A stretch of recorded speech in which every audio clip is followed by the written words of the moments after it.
Introduction to triangles. After watching this video, I will be able to classify triangles by side measures.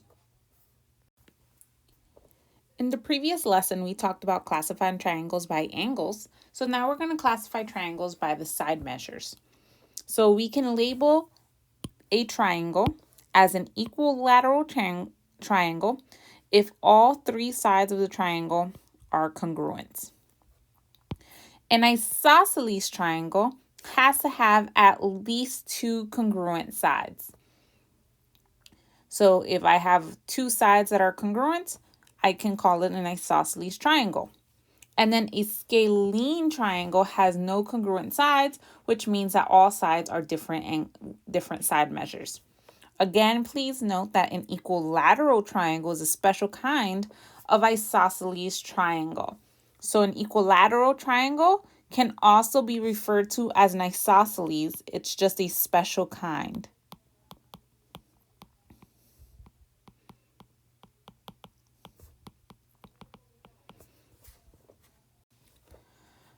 So in my examples, I'm going to try and classify the triangles by their side measures. Because in my first one, I have 3 tick marks, this means that all 3 sides are congruent.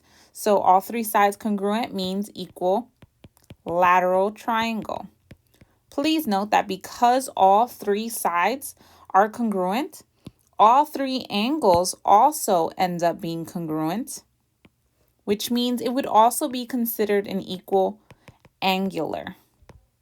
So any triangle that's considered equilateral, it will always be equal angular as well. Second one, there are no tick marks, no other information, which means all 3 sides are different. So this would be classified as a scalene triangle.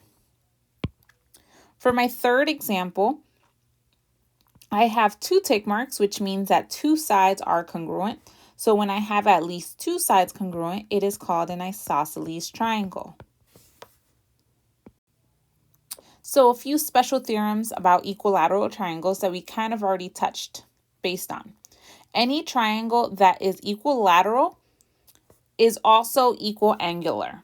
So all 3 sides are congruent, then all 3 angles must be congruent. And then each angle of an equilateral triangle measures 60 degrees. So whenever I have an equilateral triangle, the angle measures will always be 60 degrees.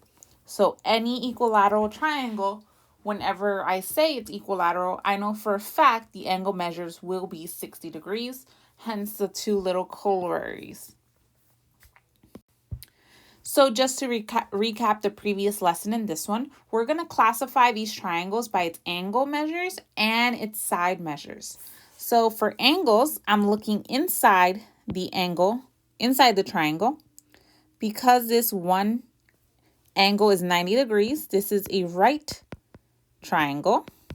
And then I'm going to look at the sides. So I do have 2 sides that are congruent, equal to each other. So this is a right isosceles triangle. Next, I'm going to look inside for the angle measures. One of the angles is larger than 90 degrees, so it will be obtuse. And then I'm going to look at the angle measures, at the side measures rather, and I have at least 2 sides congruent because 2.4 and 2.4. So this is an obtuse isosceles triangle. Third, I'm going to look at all angles. All of the angles are completely the same. So this would be equal angular. And because it's equal angular, it also must be equilateral. So even if I wasn't given these side lengths, I would know it's equilateral, which means all 3 sides are congruent.